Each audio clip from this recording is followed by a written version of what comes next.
मित्रों, आप सभी का आज की प्रेस वार्ता में स्वागत है। मैं 3 दिन और 3 रात से मणिपुर के अशांत इलाकों का दौरा कर रहा हूं। मणिपुर की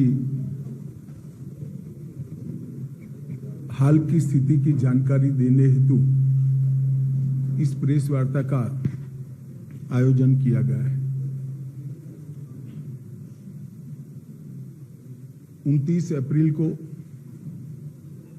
मणिपुर हाईकोर्ट ने, मैं कोई झिझक के बगैर कह सकता हूं, एक जल्दबाज फैसले के कारण यहां पर जातीय हिंसा और 2 ग्रुपों के बीच में हिंसा की शुरुआत हुई। विगत 6 वर्षों से, जब से मणिपुर में भारतीय जनता पार्टी की सरकार आई, मणिपुर बंद, ब्लॉकेड, कर्फ्यू और हिंसा से मुक्त हो गया था। नरेंद्र मोदी जी के नेतृत्व में भारतीय जनता पार्टी की मणिपुर सरकार, हमारे मुख्यमंत्री जी के नेतृत्व में इस डबल इंजन की सरकार ने विकास के सारे पैरामीटर्स में अभूतपूर्व सिद्धियां हासिल की। ये 6 साल मणिपुर के इतिहास में विकास और शांति के 6 साल के रूप में जाने जाते हैं। चाहे सेंट्रल इंस्टीट्यूशन लाना हो, चाहे इंफ्रास्ट्रक्चर को मजबूत बनाना हो, बढ़ावा करना हो, इंडस्ट्रियल इन्वेस्टमेंट लाना हो, एजुकेशनल इंस्टीट्यूशन को सुचारू रूप से चलाकर मणिपुर को नॉर्थ ईस्ट के एजुकेशन और स्पोर्ट्स में हब बनाने की बात हो, हर क्षेत्र में शांति के कारण मणिपुर विकास के रास्ते पर चल पड़ा था। विगत लगभग 1 महीने से मणिपुर में हिंसक घटनाएं हुई है। सबसे पहले तो मैं जिन दुर्भाग्यपूर्ण नागरिकों की हाल की हिंसा में मृत्यु हुई है, इस सभी के परिवारों के प्रति देश के प्रधानमंत्री जी की ओर से, मेरी ओर से और भारत सरकार की ओर से इनके प्रति संवेदना व्यक्त करता हूं। जान किसी की भी गई हो, देश के नागरिक की जान जाती है, तब हम सबको, मुझे, आपको, सभी को दुख होना बहुत स्वाभाविक। ये 2 दिन के दौरान मैंने ढेर सारे इधर और साइड के लोगों से मुलाकात की है। मैंने ये 3 दिनों में अस्थायी कैंपों का दौरा किया है। ये 3 दिनों के अंदर मणिपुर के अलग अलग हिस्सों में, इम्फाल, मोरे, चूड़ाचांदपुर, कॉम्पोक्वी, सभी जगह जाकर नागरिकों के प्रतिनिधि मंडल और आहत लोगों से चर्चा करने का प्रयास किया है। राज्य के कैबिनेट मंत्रियों के साथ भी मीटिंग की है। महिला संगठनों के साथ भी दोनों ओर मेरी मीटिंग हुई है। मतई समुदाय के लगभग 22 सीएसओ को मैं मिल चुका हूं। इसी प्रकार से कुकी समुदाय के भी 25 से ज्यादा सीएसओ के साथ मेरी मीटिंग हुई है। बुद्धिजीवी संगठन, प्रोफेसर, रिटायर्ड अफसर, समाज के सभी वर्गों के साथ शांति लाने के उपायों के लिए और शांति की चर्चा के लिए मेरी बातचीत हुई है। अलग अलग 11 पॉलिटिकल पार्टियों के नेताओं के साथ भी मेरी डिटेल चर्चा हुई है। ओलंपियंस और राष्ट्रीय खेलों में खेले हुए खिलाड़ियों से भी मेरी चर्चा हुई है और सभी पार्टी के चुने हुए प्रतिनिधियों से भी मेरी चर्चा हुई है। 2 राहत कैंपों में मैं गया, दोनों राहत कैंप में स्थिति का जायजा भी लिया है और अलग अलग स्तर के भारत सरकार और मणिपुर सरकार के अधिकारियों की, सिविल अधिकारियों की और सुरक्षा बलों की मीटिंग भी मैंने की है। हमने ढेर सारे फैसले भी किए हैं जो आज मैं बताना चाहूंगा। भारत सरकार विगत 1 महीने से चलती हुई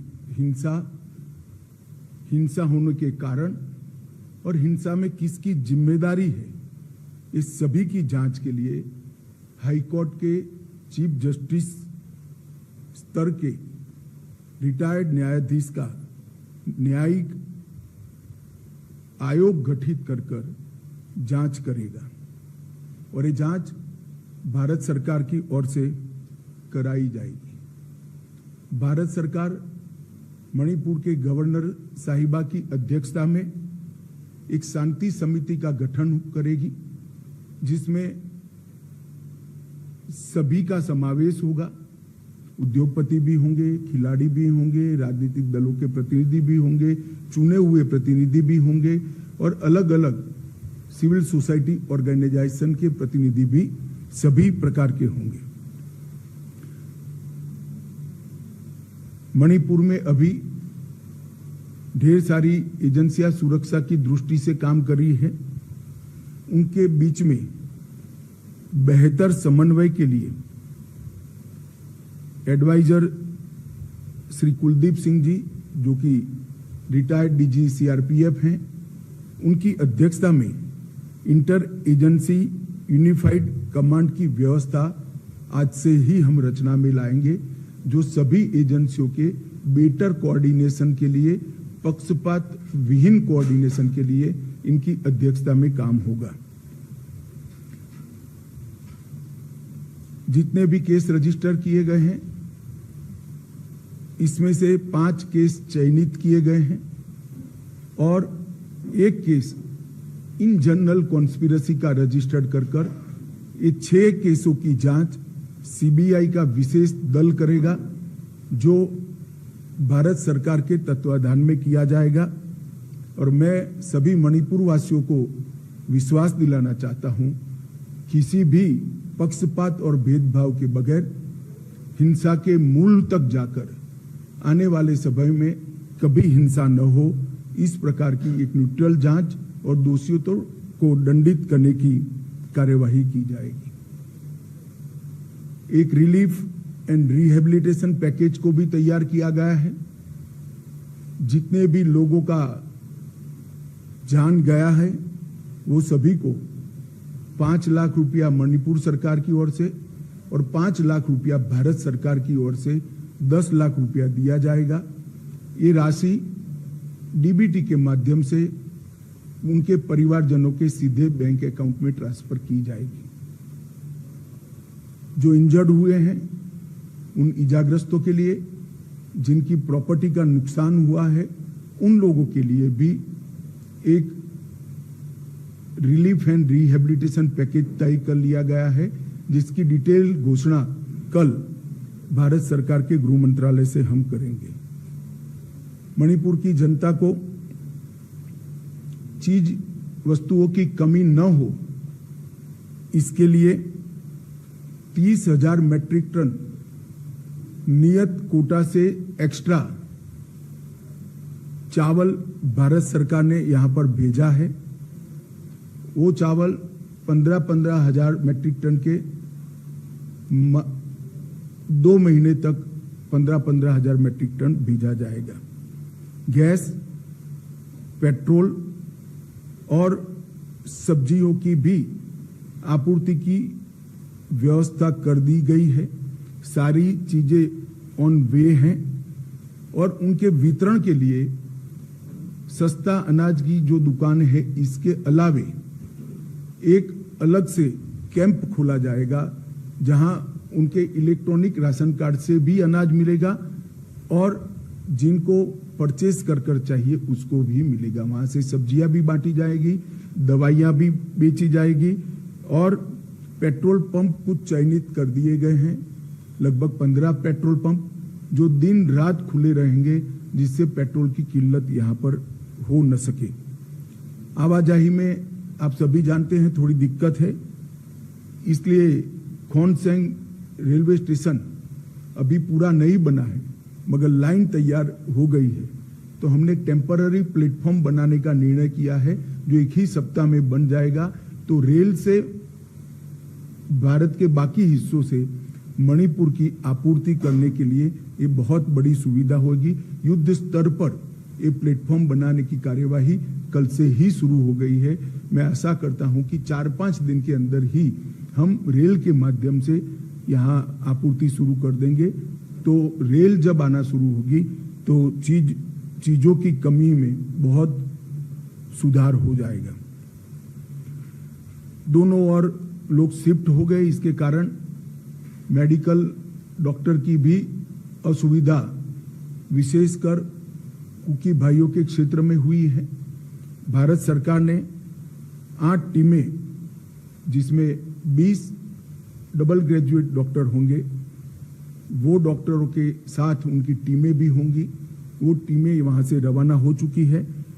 3 टीम पहुंच चुकी है और 5 टीम आज शाम तक यहां रिपोर्ट कर देगी, जो मोरे, चूड़ाचांदपुर और कोमकोपकी के एरिया में क्षेत्रों में मेडिकल सुविधाओं का काम करेगी।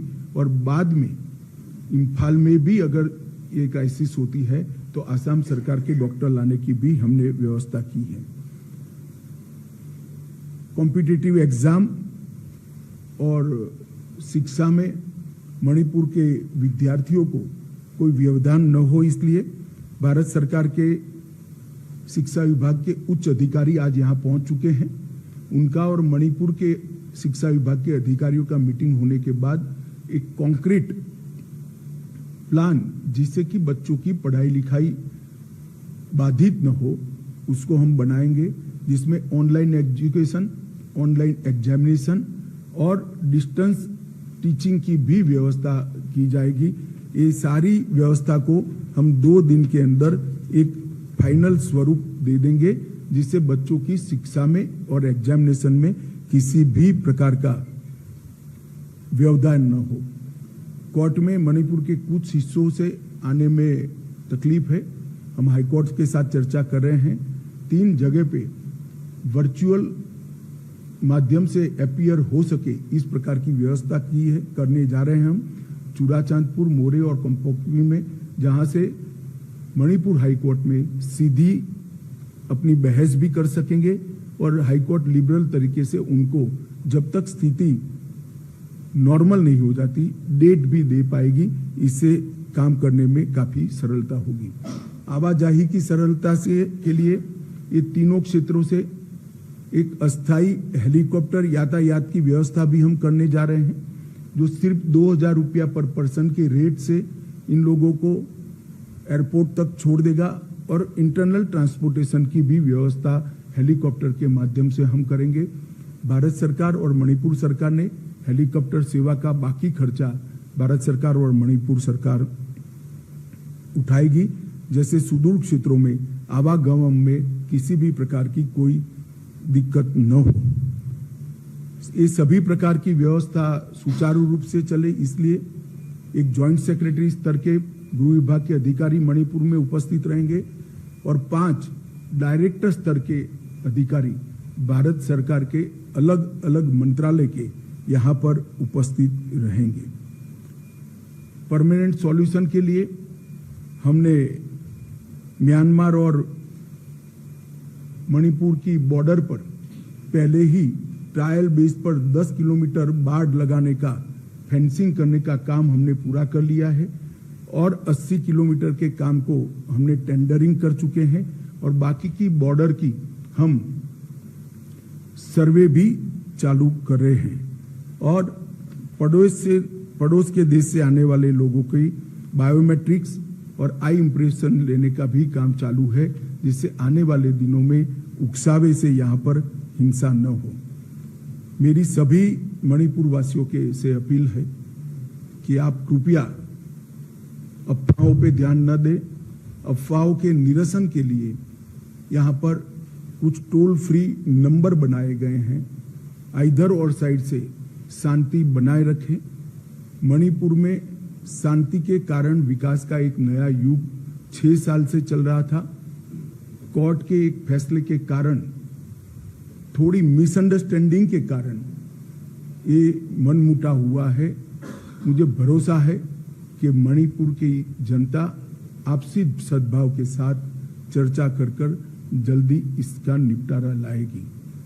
जहां तक केंद्र सरकार का सवाल है, मैं एक स्थिति स्पष्ट कर देना चाहता हूं। मैं सू ग्रुप वालों को भी एक कठोर संदेश देना चाहता हूं कि सू एग्रीमेंट का किसी भी प्रकार का वायोलेशन, किसी भी प्रकार का विचलन बहुत सख्ती से साथ लिया जाएगा और वो समझौते के भंग के रूप में लिया जाएगा। तो कृपया समझौते की सभी शर्तों का कठोरता से आप पालन करिए। आज से हम इसको बहुत स्ट्रिक्टली मॉनिटर करेंगे और जिन लोगों के पास हथियार हैं उनसे भी मैं अपील करना चाहता हूं कि अपने अपने हथियार पुलिस के सामने सरेंडर कर दें। कल से पुलिस कॉम्बिंग ऑपरेशन करेगी और कॉम्बिंग ऑपरेशन करने के बाद जिनके पास से हथियार मिलेंगे उन पर कठोर न्यायिक धाराएं लगाई जाएंगी। तो मेरा सभी से अपील है कि जिनके पास हथियार हैं वो सभी लोग पुलिस के सामने अपने हथियारों को सरेंडर कर दें। मैं सभी सिविल सोसाइटी ऑर्गेनाइजेशन से भी निवेदन करना चाहता हूं कि अफवाहों पर ध्यान न दें। समय शांति बनाने का है, समाज के अंदर सद्भावना बढ़ाने का है और जिस काम के लिए आप लोगों ने ऑर्गेनाइजेशन बनाया है, मैं मानता हूं वो काम यही है। तो आप लोग कृपया दोनों साइड से शांति बनाने का, चर्चा का और सद्भाव बढ़ाने का माहौल बनाए, ऐसी मेरी आप सबसे विनती है। धन्यवाद। एक आराम से करिए, बैठकर करिए।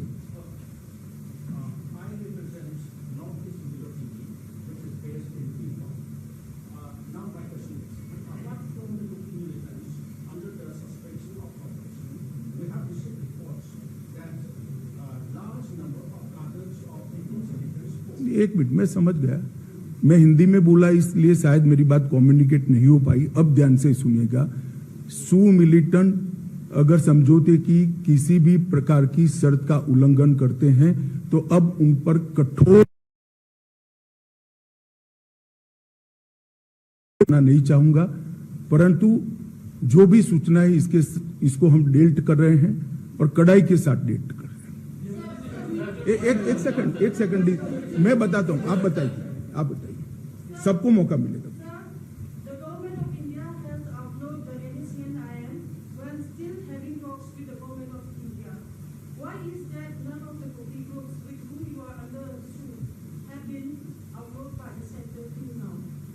देखिए, हमारी बातचीत सभी से चल रही है।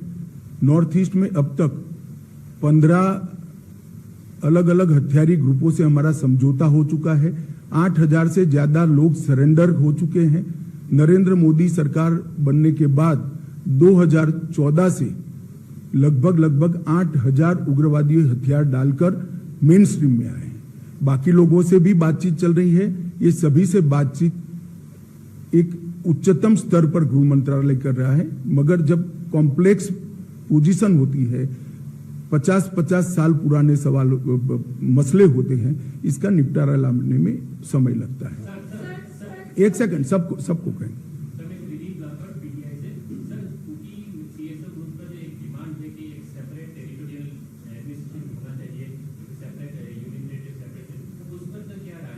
देखिए, भारत सरकार ने मणिपुर की एकता और अखंडता के बारे में कई बार अपना स्टैंड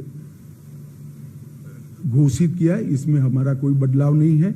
मैं अभी कोई ऐसी बात करना नहीं चाहता जिससे शांति में दखल पड़े, और मेरा आपसे भी निवेदन है कि हेडलाइन बनाने में कृपया ऐसे सवाल मत पूछिए जिससे इधर और साइड पर एग्रेशन बढ़े।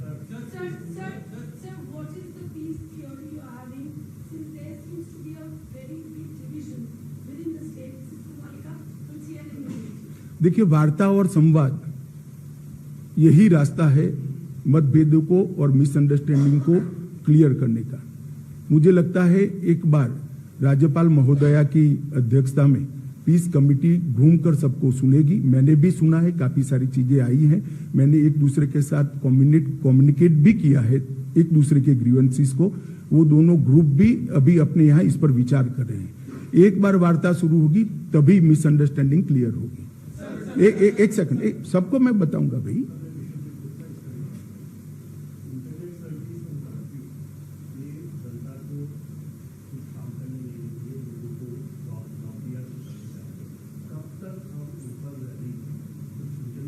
शांति होते ही तुरंत कर देंगे।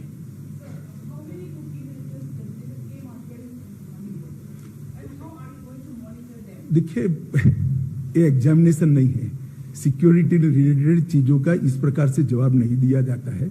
आप भी जरा सोचिएगा कि सवाल कैसे पूछने चाहिए। धन्यवाद।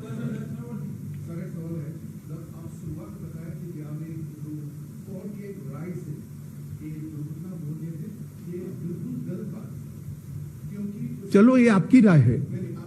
मैंने मेरी राय बता, सुनिए ना, यहाँ बहस नहीं हो सकती। मैंने मेरी राय बता दी, आप आपकी राय जनता को बताइए। धन्यवाद।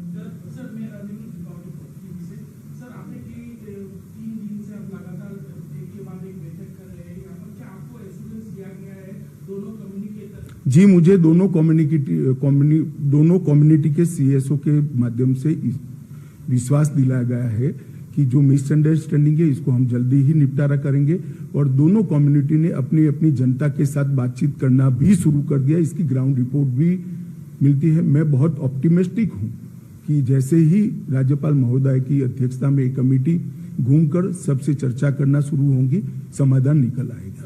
एक सेकंड।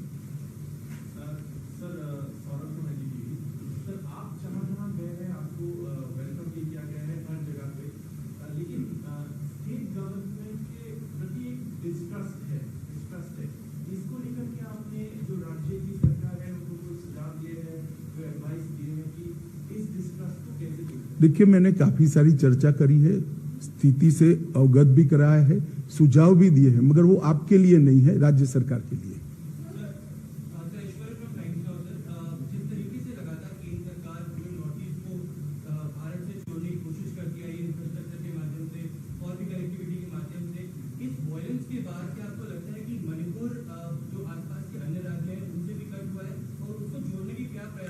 ये टेम्पररी फेज है।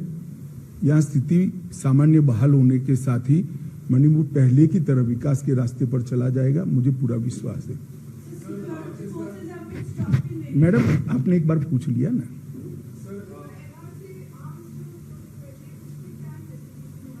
इन्वेस्टिगेशन हो रहा है, मगर मैंने पहले अपील करना चाहता था, मैंने आज अपील कर लिया है। जिनके पास भी आर्म्स है वो सरेंडर कर दे। बाद में कॉम्बिंग भी होगा और कठोर कार्यवाही भी होगी। हमारे पास सूचनाएं भी हैं। एक सेकंड।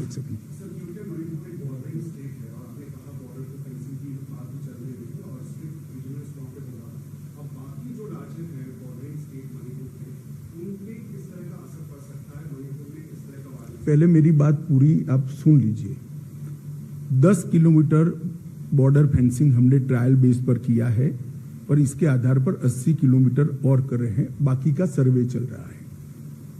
और जहां तक बाकी स्टेटों का सवाल है, जहां जहां प्रॉब्लम होगी भारत सरकार जरूर सोचेगी रिपोर्ट के आधार पर।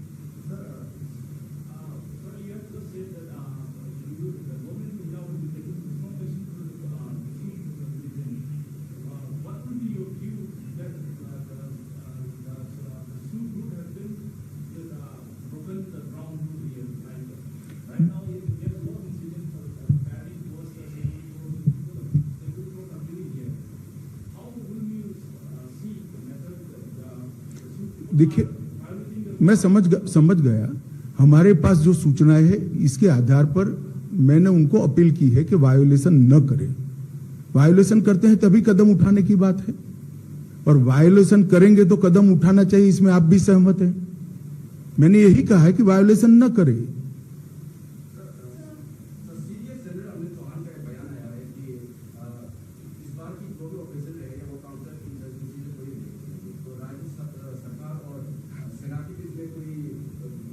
ना जी, मैंने पहले ही कहा है नस्ली हिंसा है।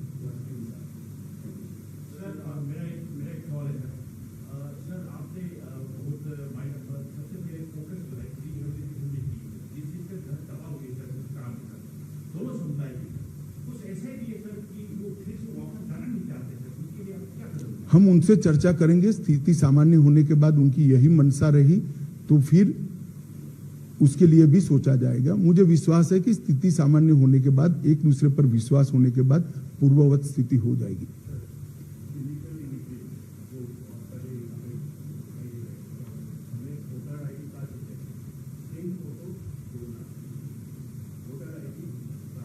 मैंने इसीलिए कहा कि सबके थंब इंप्रेशन और आई इंप्रेशन लेने की शुरुआत ऑलरेडी कर चुकी है भारत सरकार, सिर्फ मणिपुर नहीं, सभी राज्यों में।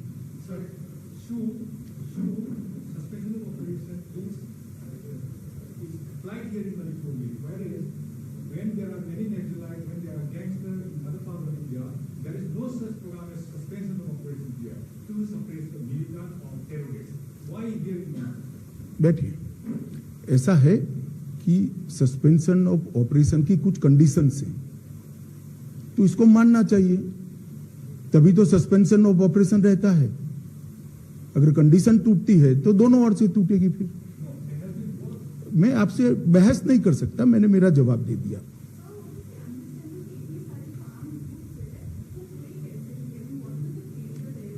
काफी कुछ मात्रा में आर्म्स आ गए हैं, और जब मॉब आता है तब उस पर डायरेक्ट फायरिंग करना एक झिझक होती है। अब स्थिति सामान्य हुई है, और मुझे विश्वास है कि आज मेरे कहने के बाद काफी मात्रा में और भी आ जाएंगे। नहीं आएंगे उसको हम कठोरता के साथ कॉम्बिंग कर ढूंढेंगे।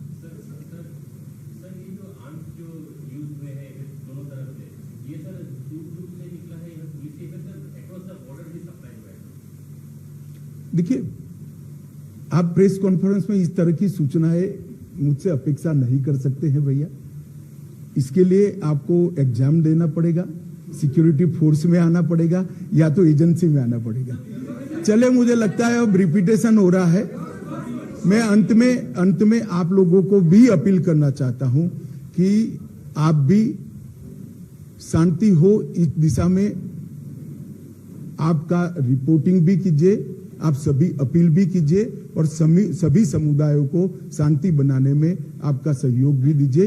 बहुत बहुत धन्यवाद।